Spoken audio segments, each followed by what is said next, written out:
Please, take this. Oh, son, we can't. That's so kind of you. It's no trouble. The diner always smelled like burnt coffee and fryer grease after 9 p.m. Ethan Miller didn't mind. At 17, he had grown used to the scent of sacrifice. The neon sign outside flickered in tired red and blue, buzzing softly against the Ohio night. Semi-trucks rumbled past the windows along the quiet highway just outside Columbus, their headlights cutting through the dark like restless ghosts. Inside, Ethan stood at the stainless steel sink, sleeves rolled to his elbows, hands submerged in cloudy dishwater. His fingers were red from heat. His shoulders ached. He worked silently, not because he had nothing to say, but because he had learned that quiet effort often spoke louder than complaints. At home, his mother would be folding laundry at the kitchen table of their small apartment, bills stacked neatly beside her elbow. She worked double shifts as a nursing assistant. He worked evenings and weekends. Between the two of them, survival was possible. Comfort was not. College brochures sat unopened on his desk. Dreams like those brochures required money. And money was something they never had enough of. The bell above the diner door jingled. Ethan glanced up. An elderly couple stepped inside, bringing the cold air with them. The man leaned gently on a wooden cane. His navy jacket was worn at the cuffs. The woman's silver hair was pinned back carefully, as if dignity required precision. They moved slowly, deliberately, as though time belonged to them. "Evening," the waitress called half-heartedly. They chose the booth by the window. Ethan noticed the way they studied the menu, not like indecisive customers, but like people calculating.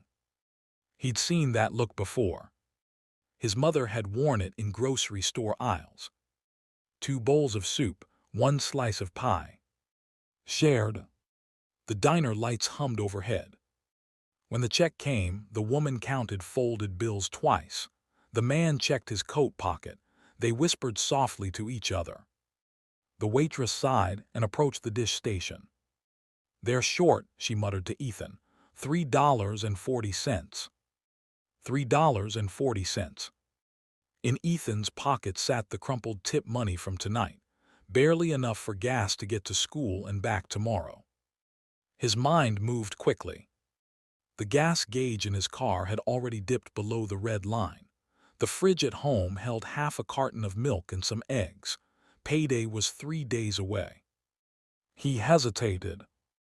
Then he remembered. His mother standing frozen in a checkout line, while the card machine beeped red. The way people avoided eye contact. The silence that felt heavier than accusation. Ethan dried his hands slowly. "It's covered," he said quietly, stepping forward and placing his tip money on the tray. The waitress blinked. "You sure?" He nodded. The elderly woman looked up as he approached their booth. "You don't have to do that," she whispered. Ethan gave a small shrug. Everyone needs a little help sometimes. The man studied him carefully. Not like a stranger. Like an evaluator. Their eyes held for a fraction longer than normal. Ethan walked them to their car afterward, an older sedan that coughed before starting. The wind bit at his cheeks. "Thank you, son," the man said, gripping his cane. "You've done more than you know." Ethan smiled politely. He had no idea how true those words were. The following Monday morning, the fluorescent lights at Franklin Ridge High School felt harsher than usual. The principal's secretary avoided his eyes. "Mr. Caldwell wants to see you." Ethan's stomach tightened. Overdue fees, maybe, or parking violations. He walked down the hallway lined with trophy cases. He had never expected his name to be inside. Principal Richard Caldwell was known for order, precision, reputation. He also had a quiet disdain for students who weren't likely to contribute to the school's image. Ethan knocked. "Come in." The office smelled of polished wood and authority. And seated across from Caldwell, were the elderly couple from the diner. Except they looked different. Sharper. The man wore a charcoal suit tailored perfectly to his frame. The woman's posture radiated confidence. Through the office window, a sleek black SUV waited in the parking lot. Ethan froze. Principal Caldwell cleared his throat. Ethan, this is Mr. and Mrs. Whitmore. The name meant nothing. Yet, Caldwell smiled too tightly. They're interested in discussing philanthropy. Mr. Whitmore stood slowly. We travel quietly, he said, voice calm but commanding. We believe character reveals itself when no one important is watching. Mrs. Whitmore reached for Ethan's trembling hand. You gave when you had little. Caldwell shifted uncomfortably. This was not the version of Ethan he had constructed in faculty meetings. Not the economically disadvantaged statistic. Mr. Whitmore continued. We've been funding scholarships across Ohio, but we never choose based on grades alone. A pause. We choose based on dignity. Ethan felt heat rise to his face. Caldwell forced a laugh. Well, Franklin Ridge prides itself on producing exceptional candidates. But something in his eyes flickered. Calculation. The Whitmores were not ordinary donors. They were founders of one of the largest tech investment firms in the Midwest. Billionaires. Quiet philanthropists. And Caldwell suddenly understood that the student he'd nearly suspended last month over dress code violations might be more valuable than he realized. But pride is stubborn, and power is intoxicating. Caldwell straightened in his chair. Well, he said carefully, while Ethan's gesture was admirable, we do have certain academic benchmarks. There it was. The subtle dismissal. The implication that kindness did not equal worth. Ethan felt it. That familiar sting. The quiet judgment that had followed him since middle school. Not smart enough. Not polished enough. Not connected enough. He kept his posture steady. Because dignity isn't loud. It's composed. Mrs. Whitmore's expression changed almost imperceptibly. She noticed. Mr. Whitmore noticed too. The principal was smiling, but his eyes were weighing status. Have you ever been judged before someone knew your full story? Drop a heart if you felt underestimated. Because what's about to happen will show you why character always outlasts arrogance. Caldwell continued speaking, outlining GPA requirements and institutional expectations. He didn't know that 4 days from now, his own expectations would collapse. Outside, the black SUV gleamed under the morning sun. Inside, a quiet storm was forming. Ethan stood there, unaware that the simple act of sliding $3.40 across a diner tray had just set powerful forces into motion. For now, he was still the dishwasher, still the scholarship hopeful, still the boy administrators overlooked. But the Whitmores had seen something Caldwell hadn't. And sometimes, that difference changes everything. The silence in Principal Caldwell's office stretched like a wire pulled too tight. Ethan could hear the faint ticking of the wall clock behind him. Each second felt deliberate, measured. Mr. Whitmore remained standing, one hand resting lightly on his cane. Mrs. Whitmore sat poised, her gloved hands folded in her lap. They did not interrupt Caldwell. They observed. And Caldwell, mistaking observation for approval, leaned back in his leather chair.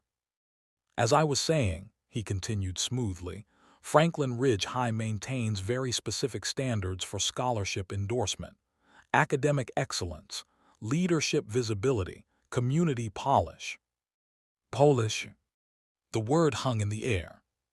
Ethan knew what it meant.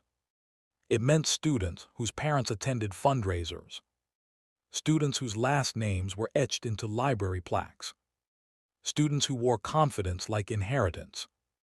Caldwell glanced at Ethan's worn sneakers before returning his gaze to the Whitmores.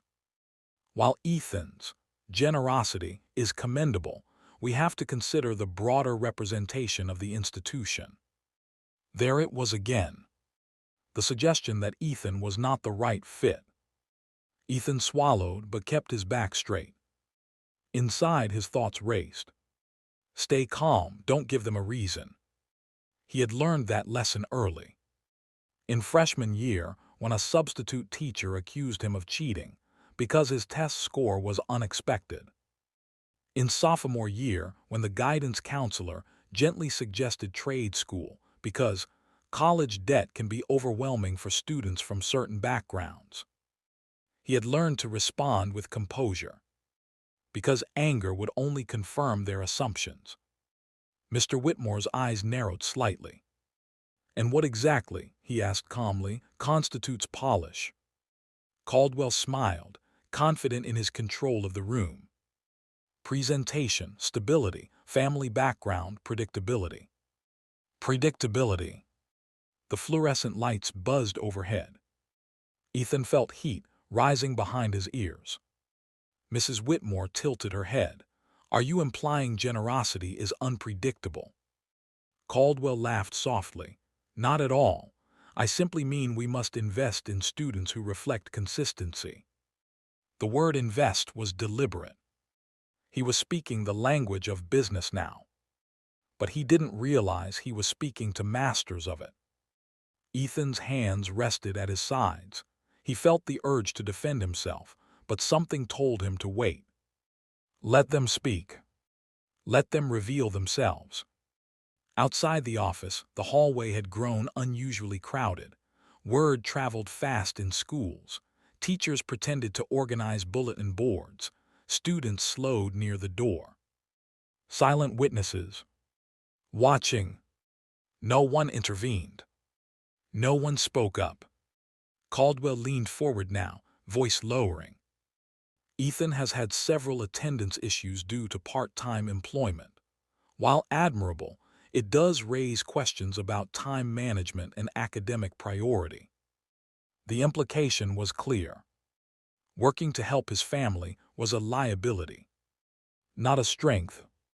Ethan's jaw tightened, but he answered respectfully. "I've maintained a 3.8 GPA, sir."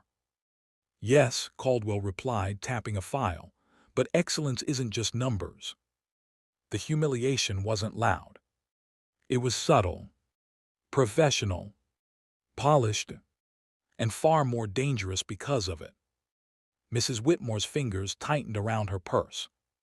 Mr. Whitmore's cane tapped once against the floor. A soft, decisive sound. "Principal Caldwell," he said evenly, "are you suggesting this young man lacks excellence?" Caldwell held eye contact. "I'm suggesting," he said carefully, "that we must be strategic. Scholarships attached to this institution require students who embody aspirational narratives." Aspirational. As if Ethan's life, his sacrifices, his resilience weren't aspirational enough. The hallway outside grew quieter. Ethan felt dozens of unseen eyes. His chest rose and fell slowly. He would not crumble. He would not beg. If dignity had a sound, it would have been the steady rhythm of his breathing. Caldwell mistook the silence for surrender. He stood, buttoning his suit jacket. "Perhaps," he said, "we can revisit this conversation after further evaluation. I'll have my office conduct a more thorough review of Ethan's circumstances." Circumstances. Not achievements. Not character. Circumstances. The word felt like a label pressed onto his forehead. Mr. Whitmore exchanged a glance with his wife. Something unspoken passed between them. Calculation. Confirmation. Caldwell continued, unaware he was building his own case. "Of course, we have other candidates whose families are deeply involved with the school, legacy students. It may be prudent to consider." Mrs. Whitmore interrupted him. Her voice was still gentle. But Steele had entered it. Are you recommending we choose based on family donations? The air shifted. Caldwell hesitated just slightly. I'm recommending alignment. Ethan saw it. The overconfidence. The belief that power insulated him. That donors wanted image more than integrity. Right now, what would you do? Would you speak up, walk out, stay silent and endure? Be honest in the comments, because moments like this define who holds power and who surrenders it. Ethan chose something unexpected. He stepped forward, not aggressively, not defensively. Just calmly. Sir, he said to Caldwell, I don't want special treatment. If you think I'm not qualified, I understand. I'll figure it out. The words weren't bitter. They were steady. And that steadiness unsettled Caldwell more than anger would have. Mr. Whitmore watched Ethan carefully. There it is, his eyes seemed to say. Mrs. Whitmore's gaze softened. Caldwell nodded briskly, sensing the meeting slipping from his control. Well then, perhaps this concludes. A knock interrupted him. The superintendent's assistant appeared at the door. Principal Caldwell, the board is requesting the Whitmore's presence in the conference room. Caldwell blinked. The board? Yes, sir. They arrived early for the facilities tour. Facilities tour. Caldwell had not been informed of any board meeting. Mr. Whitmore smiled faintly. We like to see the full picture. The hallway buzzed louder now, teachers whispering, students craning their necks. Caldwell's confidence wavered for the first time. He had assumed this was a small, contained conversation. He had not realized the Whitmore's visit involved district oversight. Mrs. Whitmore rose gracefully. Ethan, she said softly, would you walk with us? Caldwell's expression tightened. That won't be necessary, he interjected quickly. Students have classes. Mr. Whitmore's eyes met his. I believe, he said calmly, it is necessary. The power dynamic shifted subtly. Not fully. Not yet. But the ground beneath Caldwell's authority had begun to crack. Ethan felt it. The change in temperature. The shift in tone. But he still didn't understand the magnitude of what was unfolding.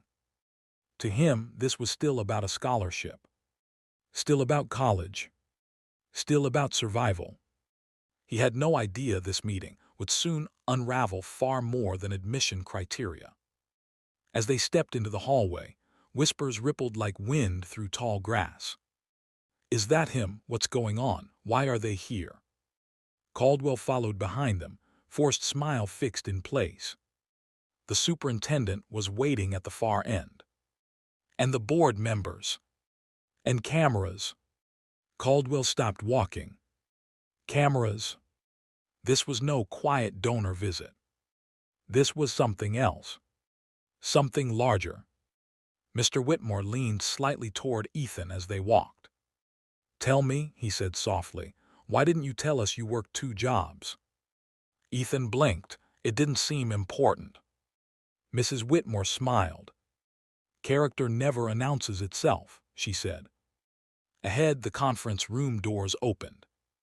Inside, suited officials turned toward them. Caldwell felt sweat gather at his collar. His earlier words echoed in his mind. Predictability, alignment, circumstances. He had spoken freely. Too freely. And now the witnesses were multiplying. The escalation had begun. And he still didn't know how high the stakes truly were. The conference room at Franklin Ridge High had never felt smaller. Sunlight streamed through the wide glass windows, illuminating the long mahogany table where district board members sat in tailored suits. A small local news crew adjusted their tripods in the corner, cameras blinking red. The soft hum of equipment mixed with the nervous clearing of throats. Principal Caldwell slowed his steps. This was not a routine tour. This was exposure. Mr. and Mrs. Whitmore entered first, calm and measured. Ethan followed slightly behind them, feeling out of place among polished shoes and pressed jackets. His backpack still hung over one shoulder. He suddenly became hyper-aware of everything.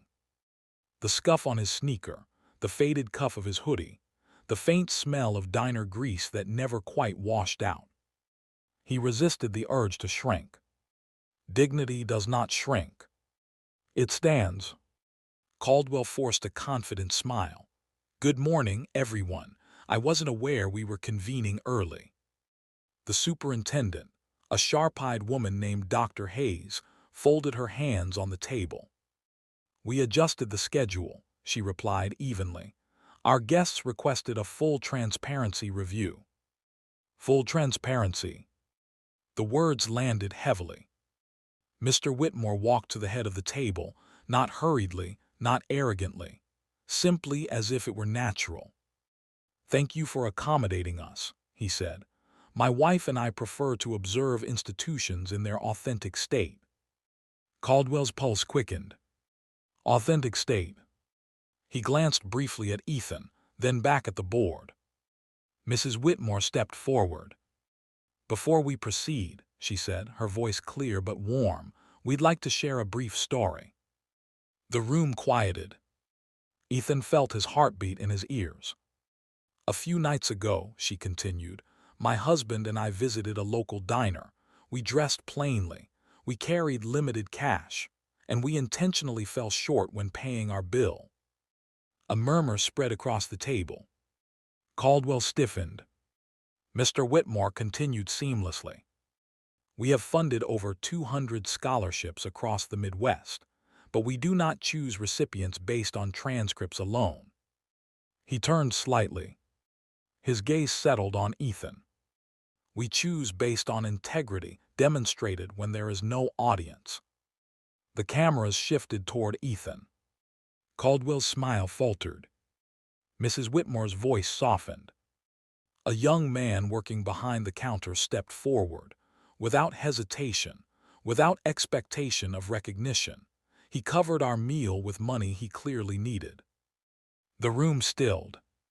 Every eye turned to Ethan. Heat rushed to his face. He wanted to disappear. But Mr. Whitmore raised his hand gently. "Ethan Miller," he said, voice steady, "you have already passed the most important test we administer." Caldwell's breath caught. Dr. Hayes leaned forward. "Test." Mr. Whitmore nodded. "We run character assessments quietly. We travel without announcing who we are. We look for those who choose kindness when it costs them." He paused. "And this young man did." The silence thickened. Caldwell attempted recovery. "Well, yes, of course, admirable behavior. However, as I mentioned earlier." Mr. Whitmore turned toward him. And this time the warmth was gone. "Earlier," he said evenly, "you emphasized alignment, predictability, family background." The words echoed like a recorded confession. Several board members exchanged glances. Mrs. Whitmore stepped closer to the table.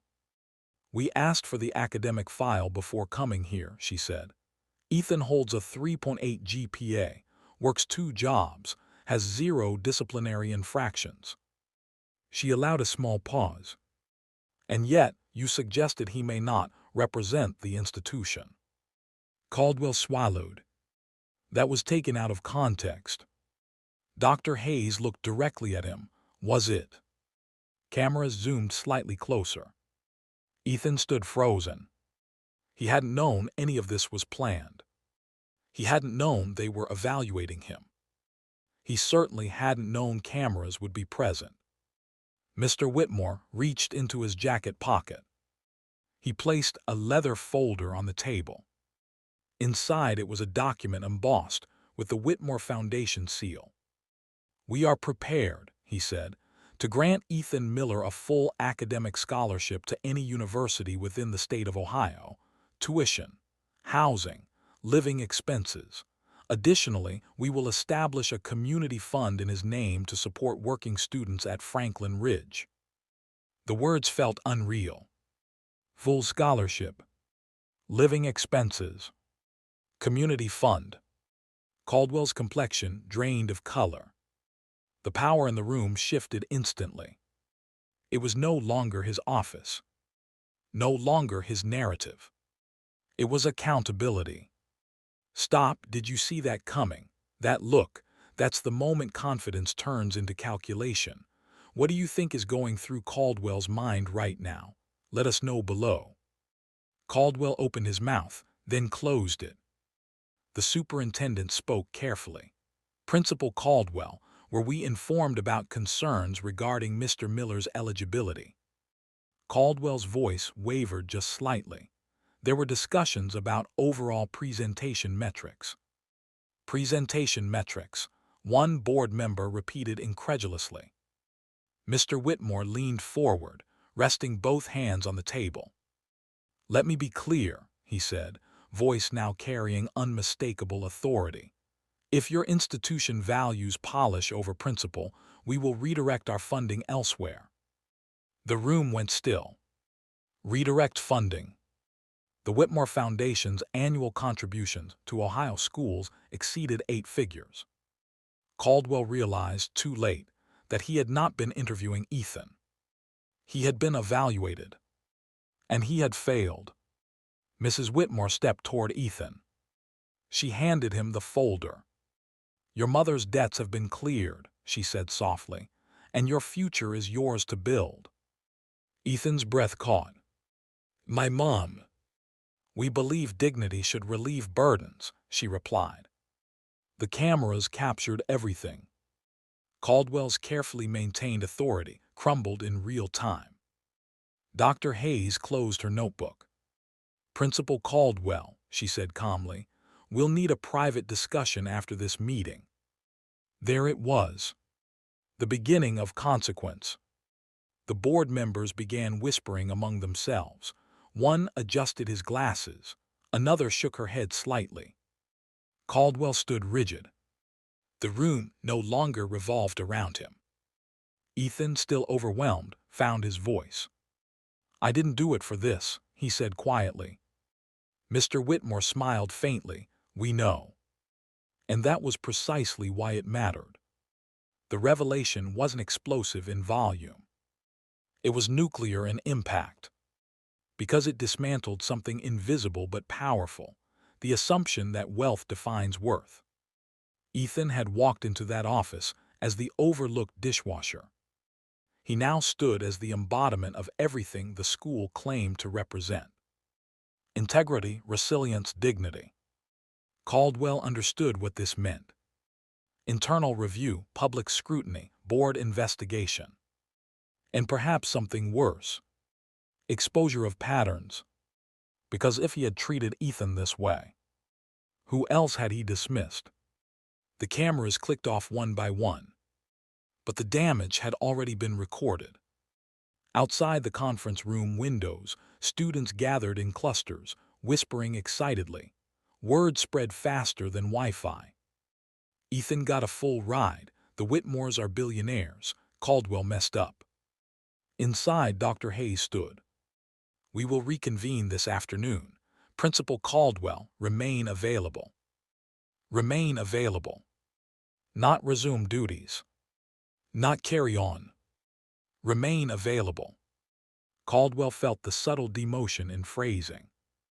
Mr. Whitmore turned to Ethan one final time. This is only the beginning, he said quietly. Ethan looked around the room, the board members, the cameras, the stunned principal. He felt something unfamiliar. Not pride. Not victory. Responsibility. Because this wasn't just about him anymore. The power shift had begun. And it would not stop at a scholarship. The hallway outside the conference room erupted the moment the doors opened. Whispers turned into open speculation. Students pulled out their phones. A senior from the debate team muttered, "That's the Whitmore Foundation," as if saying the name too loudly might summon lightning. Ethan stepped out first. Not because he meant to, but because the Whitmores instinctively let him lead. Cameras followed. Principal Caldwell exited behind them, his posture still rigid, but something had changed. The crisp authority he once wore like armor now looked heavy, ill-fitting. Dr. Hayes remained inside briefly, with 2 board members. The door closed. Softly, and that softness felt louder than a slam. Within 30 minutes, an email hit every faculty inbox. Emergency administrative review. Caldwell's office door remained closed. Teachers gathered in quiet clusters. He said what? In front of donors, no in front of the board. Rumors travel fast in schools, but truth travels faster when it's documented. By lunchtime, Dr. Hayes addressed staff in the auditorium. Her voice carried across rows of folding chairs. Effective immediately, Principal Richard Caldwell has been placed on temporary administrative leave pending investigation. A collective intake of breath. Swift justice rarely announces itself gently. It arrives like this: measured, formal, irreversible. Ethan sat in the back row beside Mrs. Whitmore. He hadn't planned on staying, but she had placed a reassuring hand on his shoulder. "You deserve to see this," she had said. On stage, Dr. Hayes continued. "We are reviewing policies regarding scholarship endorsement, student evaluation metrics, and equity practices." Equity practices. The phrase rippled through the room. Some teachers lowered their eyes. Others nodded slowly, as if something long overdue had finally been spoken aloud. Later that afternoon, Caldwell requested a private meeting. He stood near the faculty parking lot, tie loosened, expression strained. "Ethan," he began, forcing composure, "I think there's been a misunderstanding." The late-day sun cast long shadows across the asphalt. The black Whitmore SUV gleamed nearby. Ethan faced him calmly. "No, sir," he said quietly, "I understood." Caldwell's jaw tightened. "I was protecting institutional standards." Ethan held his gaze. "By lowering mine." The words weren't sharp. They were honest. And honesty cuts deeper than accusation. Caldwell exhaled sharply. "You have to understand how optics work. Schools survive on perception." Mr. Whitmore stepped forward. "And perception," he said evenly, "survives on truth." Silence.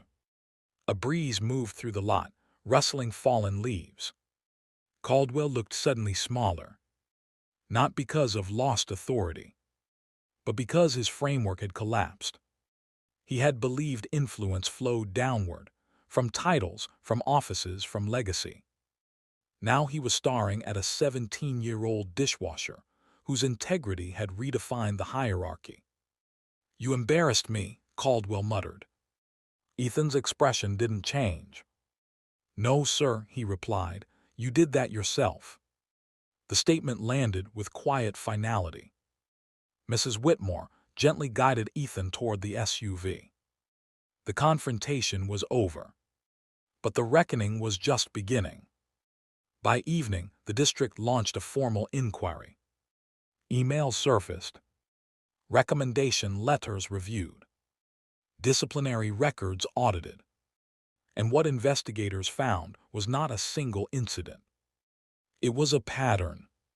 Students from lower-income households disproportionately flagged for presentation concerns. Scholarship nomination skewed toward families with financial ties to booster clubs.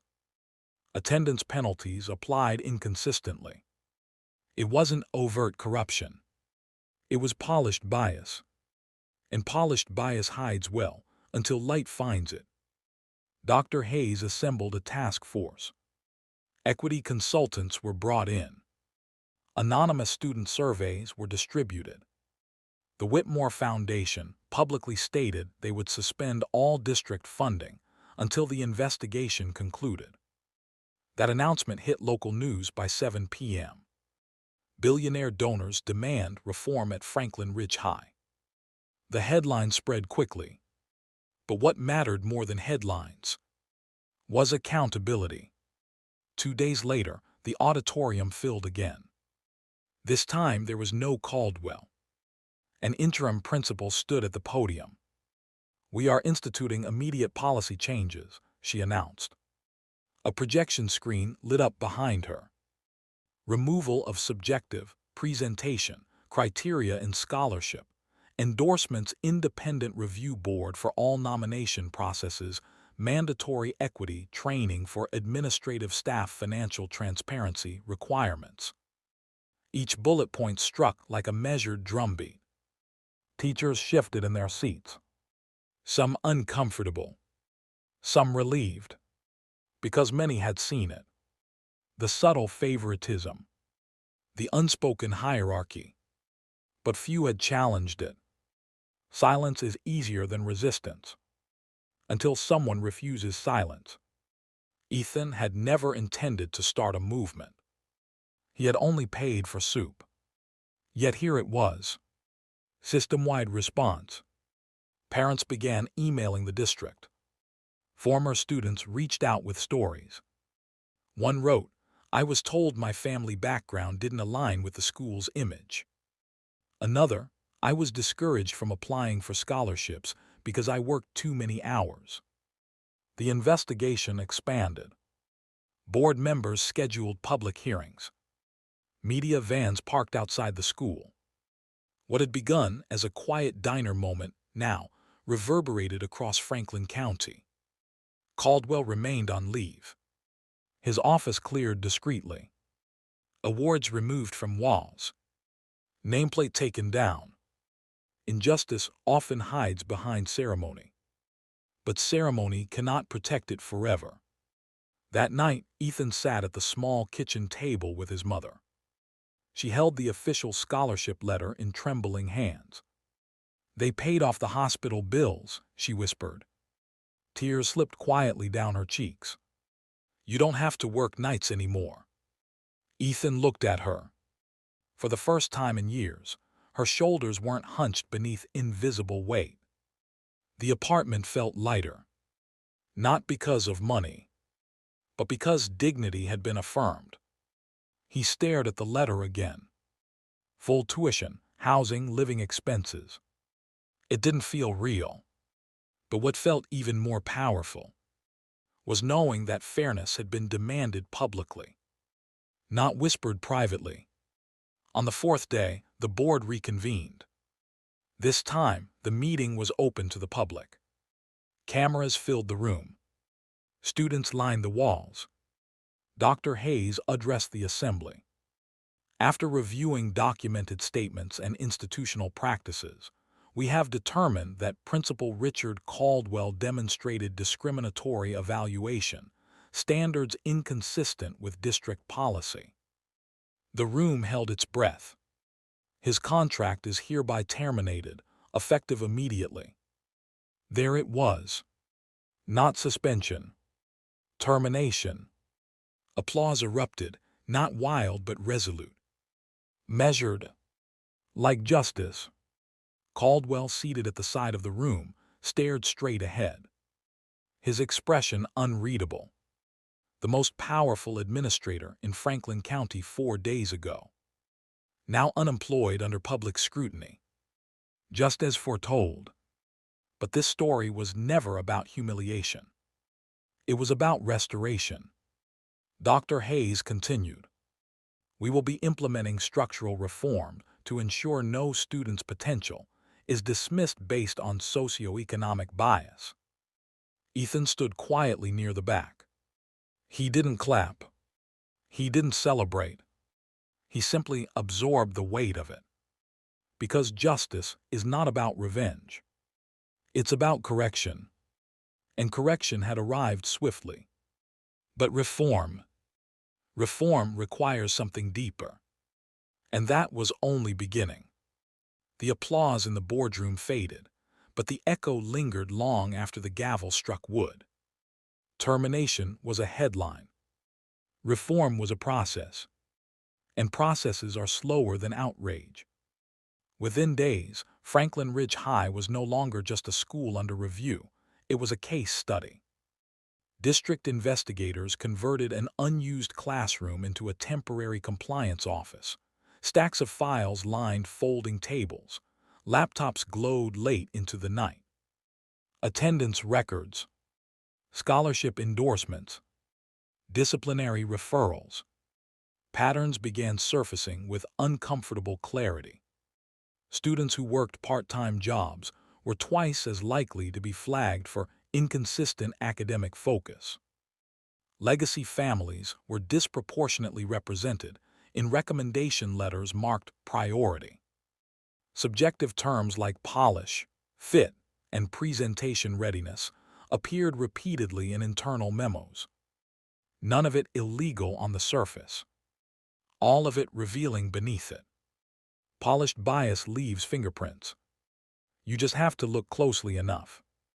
2 weeks later, the district auditorium transformed into something resembling a civic courtroom. Rows of folding chairs filled with parents, students, teachers, and reporters. Camera flashes lit the stage where board members sat behind a long table. A banner behind them read, Community Accountability Forum. Dr. Hayes spoke first. We are here not only to address one administrative failure, but to confront systemic patterns that allowed it. The words were deliberate. Failure of a person. Failure of a system. Both matter. Students approached the microphone one by one. A senior named Marisol spoke about being discouraged from applying to a leadership program because her parents weren't involved in school fundraising. A sophomore described being labeled a trisk because he missed school to care for younger siblings. Each testimony added weight. Not dramatic, not exaggerated, just honest. Ethan sat beside his mother in the third row. He hadn't planned to speak. But when Dr. Hayes opened the floor for final remarks, something stirred inside him. Mrs. Whitmore touched his hand gently. Only if you want to, she whispered. He stood. The microphone felt colder than he expected. My name is Ethan Miller, he began, voice steady. I didn't plan to be part of this. A soft ripple of recognition moved through the room. I just paid for someone's dinner because I didn't want them to feel embarrassed. He paused. And I don't want students here to feel embarrassed for working hard. Silence deepened. When you tell someone they do fit, what you're really saying is you don't see them. The words landed. Not angrily. Clearly. Dignity shouldn't depend on who your parents are. A long pause. That's all. He stepped away. No dramatic applause. Just something stronger. Agreement. Within a month, the district announced a comprehensive reform package. The language was no longer vague. It was structured. 1. Equity-based evaluation framework. All scholarship and program nominations would remove subjective descriptors. Criteria would be measurable, transparent, and published publicly. 2.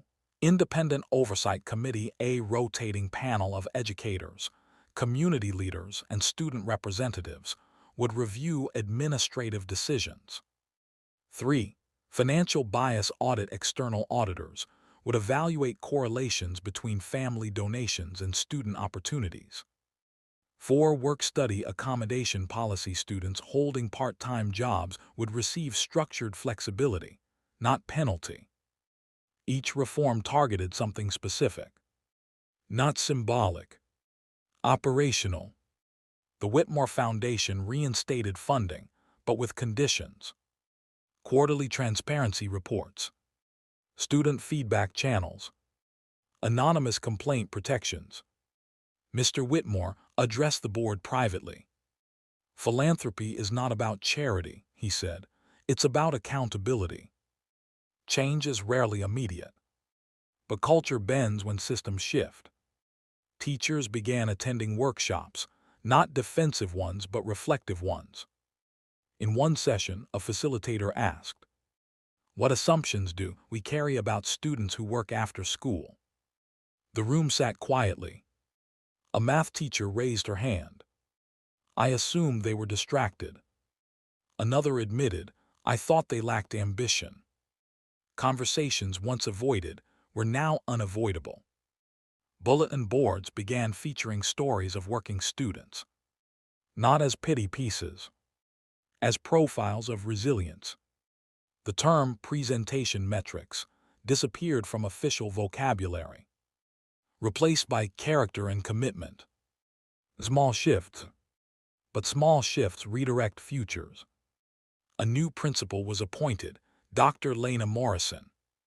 She had previously led a school in Cleveland known for its equity reforms.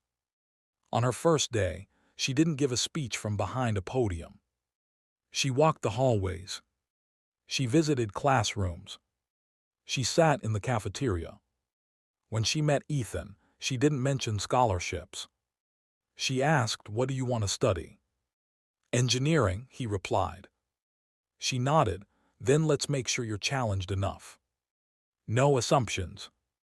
No qualifiers. Just expectation.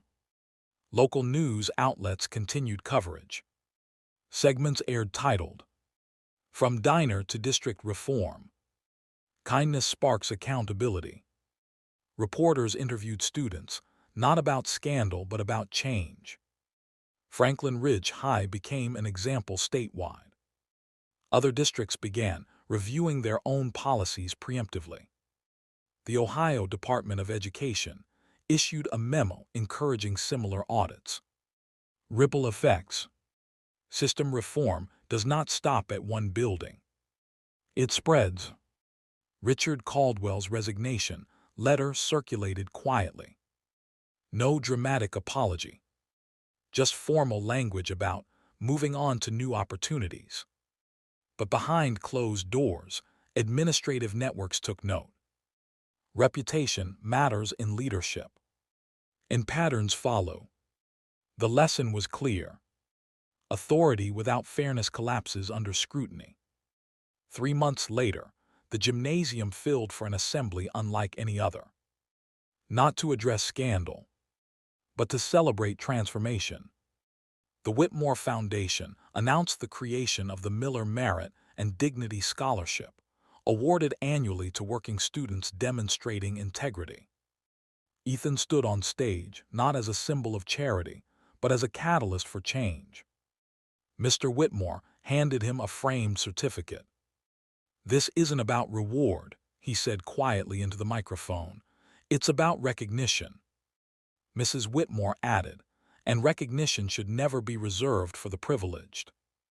The crowd stood, not because cameras were present, but because something fundamental had shifted. Franklin Ridge High was no longer the same institution it had been weeks earlier. It was under watch, under accountability, under renewed purpose, and all of it traced back to $3.40. But reform is not just policy. It's people choosing differently tomorrow than they did yesterday. And tomorrow was coming. Spring arrived slowly in Franklin County. The snow melted into quiet streams along sidewalks. The air softened. Trees that had stood bare all winter began to bloom again. Transformation rarely announces itself loudly. It happens gradually, like thawing. And Franklin Ridge High was thawing. The reforms implemented at Franklin Ridge did not stay contained within its brick walls. Superintendents from neighboring districts requested copies of the new equity framework. Administrators across Ohio quietly reviewed their own scholarship criteria, wary of repeating the same mistake. A regional education summit invited Dr. Lena Morrison to speak about institutional bias and structural transparency. She didn't mention scandal. She mentioned growth. "Systems don't fail overnight," she told a room filled with educators. "They drift, and drift requires correction, not blame." In the audience sat teachers who scribbled notes, principals who shifted uncomfortably, board members who nodded thoughtfully. The Whitmore Foundation expanded its oversight model statewide. Instead of simply writing checks, they embedded accountability requirements into every donation. Quarterly impact reports, student advisory councils, anonymous equity hotlines. What began as one diner interaction had evolved into a blueprint. Meanwhile, Ethan's life changed, but not all at once. He still woke up early, still helped his mother with groceries, still drove the same old car for now. But he no longer worked night shifts at the diner. The first evening he came home before sunset, the quiet felt strange. He stood by the apartment window, watching the sky fade orange and purple. For years, he had measured time by exhaustion. Now he had space. Space to study. Space to think. Space to dream without calculating cost. He enrolled in advanced placement physics. Signed up for an engineering mentorship program. Spent afternoons tutoring underclassmen who worked part-time jobs like he once did. He didn't lecture them about kindness. He just showed up. Consistency builds legacy. By the following school year, the Miller Merit and Dignity Scholarship selected its first new student, a junior named Aisha Patel. She worked mornings at her family's grocery store before school, maintained honor roll grades, rarely participated in extracurriculars because she rushed home each afternoon to help with bookkeeping. Under the old system, she might have been overlooked. Under the new one, her application shone. At the awards ceremony, Dr. Morrison spoke clearly. "We are not rewarding struggle, we are recognizing strength." Aisha's parents cried openly. Students applauded louder than before, because they now understood something deeper. Opportunity should not depend on optics. Franklin Ridge began to feel different. Not perfect, but aware. Teachers began asking students about responsibilities outside school, not as red flags, but as context. Clubs shifted meeting times to accommodate working schedules. Financial literacy workshops were introduced, not as remediation, but as empowerment. A mural appeared in the main hallway, painted by art students. It depicted a small diner booth beneath a star-filled sky. At the center, two hands passing a simple plate. Below it, in bold letters, "Character reveals itself when no one important is watching." Students stopped to take photos beside it. Not because it was trendy, but because it meant something.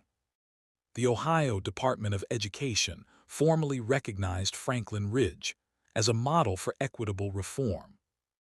News outlets framed the story as inspiration rather than scandal. But Ethan avoided interviews when he could. He didn't want to become a mascot for morality. He wanted to become an engineer. The Whitmores respected that. "We never invest in symbols," Mr. Whitmore once told him privately. "We invest in substance." In communities beyond Ohio, similar conversations began emerging. School boards in Michigan, Pennsylvania, and Illinois requested consultation from equity auditors.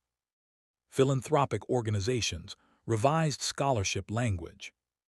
Corporate donors adopted character-based assessment alongside academic metrics. The ripple continued. Because when one institution is held accountable publicly, others take notice quietly. Change rarely spreads through outrage alone. It spreads through example. One evening, months later, Ethan returned to the diner. Not to work, just to sit. The neon sign still flickered, the booth still cracked at the edges. The waitress who once sighed about $3.40 smiled warmly when she saw him. "Look at you," she said, shaking her head in disbelief. He ordered the same meal the Whitmores had that night. Soup, pie, shared memory. As he sat by the window, he thought about how small decisions shape vast outcomes. If he had looked away, if he had stayed silent, if the Whitmores had chosen optics over integrity, none of this would have unfolded. Kindness is often dismissed as soft, but in truth it is disruptive. It unsettles injustice. It exposes imbalance. It demands recalibration. Ethan realized something that evening. The scholarship changed his circumstances, but the reform changed the culture. And culture outlives individuals. By the time Ethan graduated, Franklin Ridge had implemented a peer mentorship network pairing working students with faculty advocates. Dropout rates declined. Scholarship diversity increased. Applications from first-generation college students doubled. Students began believing something radical. That effort mattered more than image. And belief reshapes ambition. Graduation day arrived under a clear June sky. Ethan stood in cap and gown beside classmates who once watched silently in hallways. Now they cheered his name loudly. Not because he had become wealthy, not because he had met billionaires, but because he had remained himself. Dignified, grounded, unchanged at the core. As he crossed the stage, he caught sight of his mother wiping tears from the front row. Behind her sat the Whitmores, not elevated, not spotlighted, just present. And presence, when genuine, carries weight. This isn't just about a scholarship or a principal losing his job. This is proof that quiet integrity can reshape entire systems. If this moved you, share it with someone who needs to see it. Because someone, somewhere, is one small decision away from changing more than they realize. The yearning for change had begun with one act of compassion. But it continued because people chose to act differently afterward. And that is how legacies are built. The auditorium had emptied. The last graduates had tossed their caps into the June sky, leaving echoes of cheers and laughter drifting like confetti. The air smelled faintly of warm asphalt, cut grass, and the distant bakery down the street, a scent Ethan would always associate with beginnings. He walked slowly toward the parking lot, his gown swaying with each step. For a moment he paused, letting the sun's rays warm his face. Memories flickered behind his eyes. The diner, the hum of neon, the moment he slid crumpled bills across that tray. It felt small then, insignificant, a simple choice made in quiet dignity. And yet from that small act, a storm of accountability, reform, and hope had emerged. Franklin Ridge High was no longer just a school. It was a living example of what happens when courage meets compassion, when quiet integrity refuses to bend before prejudice, and when ordinary individuals choose to act rightly even in the absence of recognition. Ethan realized something essential. Justice and kindness were not abstract ideals. They were tangible forces, rippling through hallways, boardrooms, communities, and hearts.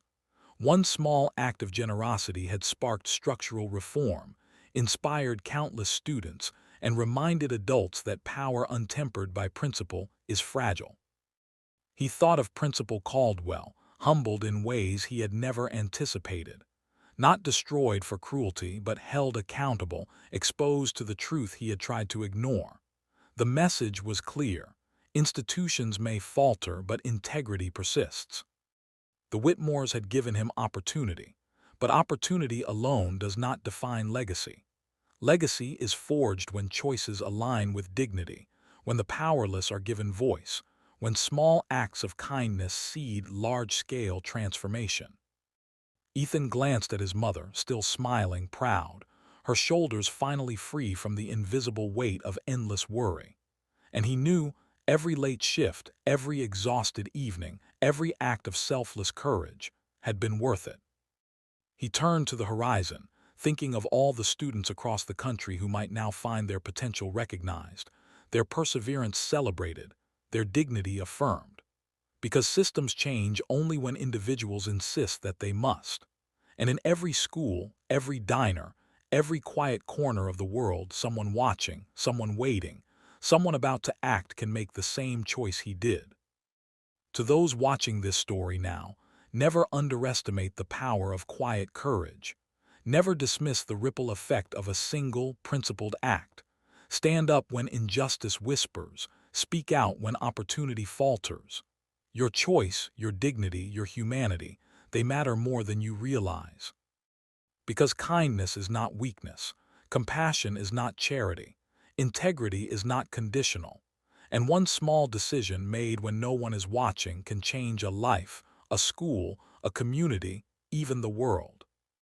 The camera pans out, capturing the empty streets of Franklin County bathed in golden light. The neon diner flickers softly, a reminder of where it all began. And somewhere in the distance, Ethan drives forward, not as a symbol of luck, nor as a celebrity of circumstance, but as a quiet testament to what happens when dignity guides action.